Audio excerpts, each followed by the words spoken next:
Canal del Congreso, el canal de la Unión, presenta.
A lo largo de su vida, de un periplo de lucha por la libertad intelectual, por los valores de justicia, de libertad. Pero la libertad es casi como obsesión en él.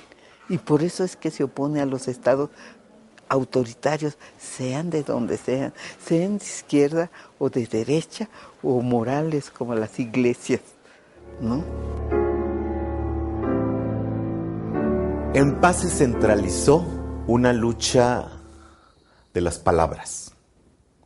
En Paz se sintetiza un pensamiento sobre el ser intelectual frente al poder. Octavio Paz es un poeta de acción y reflexión, acción poética y reflexión política. Son dos constantes, digamos que las dos imágenes que siempre lo acompañaron. Es un ser profundamente inteligente y que sabe aprovechar sus experiencias vitales para poder entender el mundo. Reflexiona mucho a lo largo de su proceso como pensador, como ensayista, sobre los distintos Méxicos que le toca vivir. El México de sus reflexiones de la década de los 80 es un México distinto al del laberinto de la soledad. Y ahí está, desde mi perspectiva personal, esta capacidad constante, ¿no?, de renovación de su propio pensamiento. Sin él, no solamente no es posible entender el siglo XX, sino entendernos a nosotros mismos en nuestra tradición y nuestra cultura. Paz traía a México por dentro en una perspectiva muy intensa. Él se decía político, él parte de una concepción de que el intelectual, el trabajo intelectual es algo que debe estar alejado de lo que es el quehacer político, ¿no? El intelectual no debe de estar vinculado en cuestiones políticas, en cuestiones de poder, debe estar alejado del príncipe y debiera ser un francotirador ejerciendo la crítica. Pero me parece que su perspectiva quedó limitada, y eso también es parte de la realidad histórica y de sus propias determinaciones de clase. Es decir, Paz, al final de cuentas, fue un beneficiario del sistema político mexicano. Pues se preocupó por decirnos, la única posibilidad de hacer democracia es haciendo libertad de expresión. Desde muy chico vio la relación fuerte de política y vida cotidiana, de política y escritura. La etapa de formación de un poeta tiene que ver mucho con su infancia. Cómo vives la infancia es la manera en la cual se va a desarrollar como juego, pero también como el espacio del paraíso perdido. Hay un poema muy sonado de Octavio Paz en donde habla justamente de eso, ¿no? Dice que en su casa su abuelo hablaba de Porfirio Díaz y el mantel olía a pólvora, su padre hablaba de Zapata y el mantel olía a pólvora también. Él decía yo de qué voy a decir o de qué tengo que hablar, ¿no?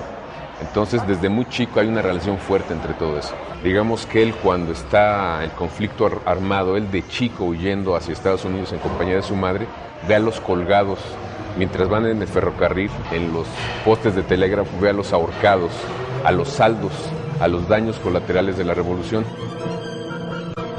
De muy jovencito, él había participado en términos de movimientos así muy rápidos en la universidad, había apoyado la propuesta de autonomía que hacía Vasconcelos de la universidad, había hecho alguna participación en mítines universitarios que incluso él narra que fue a dar con sus huesos a la cárcel un par de ocasiones por andar haciendo este tipo de actividad, muy joven. Los jóvenes de su generación se debaten pues entre el viejo humanismo decimonónico, el nacionalismo revolucionario, la oferta socialista y, en el caso de Octavio Paz, incluso el anarquismo.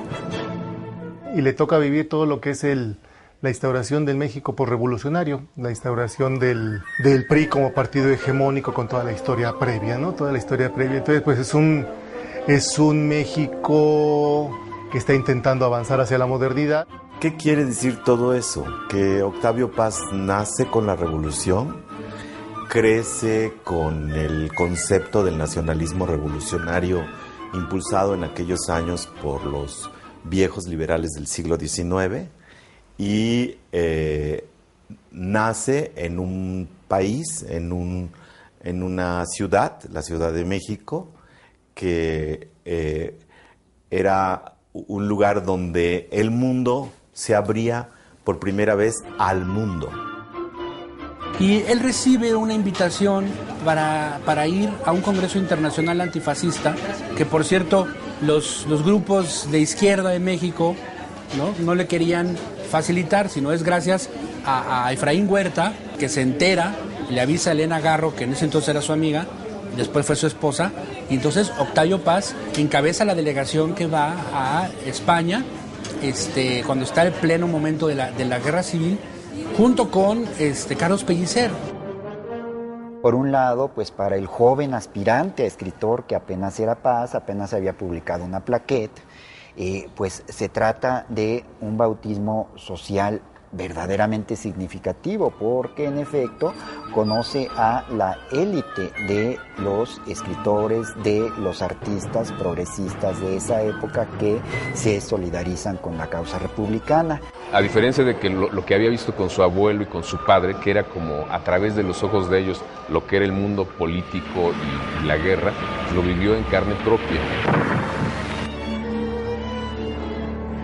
Se enfrenta directamente con todo lo que era los agentes o la forma de hacer política que tenía la Unión Soviética a través de esos agentes. Él lo ve en vivo, es el momento en el que está viendo las purgas en la Unión Soviética y él recibe esas noticias estando ahí. Entonces fue un conflicto muy fuerte, él yendo a apoyar una causa contra el fascismo, la causa republicana, pero a la vez alimentando de todas estas contradicciones políticas en las que se expresaba la política del momento. Pero también vio cosas que lo marcaron toda su vida, como el hecho de encontrarse una revista, una publicación que hacía el poeta José Bergamín, que se llamaba Cruz y Raya, y era como una lección cultural, pero también moral, una lección política, de hacer cultura o revelar la cultura en medio de la guerra. Eso lo marcó toda su vida. Escribe un poema extraordinario de un soldado muerto en Aragón que dice algo así como: has muerto, camarada, en el ardiente amanecer del mundo. Un poema de juventud, dice él, refleja al Paz convencido de una posición. Ya está ahí la semilla de su rompimiento con el totalitarismo y de su duda hacia los partidos, hacia las ideologías y sobre todo hacia aquellas ideologías que superan a la persona humana, que superan el sentido de compasión, de dignidad, de derecho y de albedrío humano.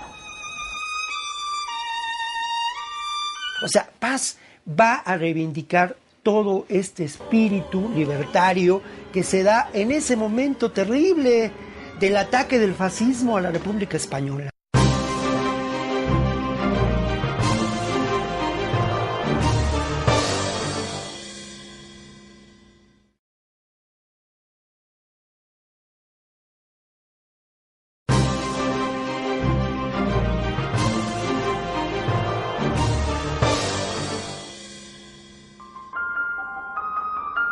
Juventud, Paz coqueteó mucho, Paz fue se dejó atrapar por el discurso del socialismo, ¿no? En algunos artículos muy de joven son defensas verdaderamente beligerante sobre lo que estaba pasando en la Unión Soviética. Más o menos en 1950, a través de publicaciones francesas que lee con Elena Garro, se da cuenta de los horrores que se están cometiendo en ese paraíso político y social que era, digamos, el socialismo, ¿no? A partir de los intelectuales presos en campos de concentración, es que es de los primeros intelectuales que abre el camino para denunciar los gulags soviéticos.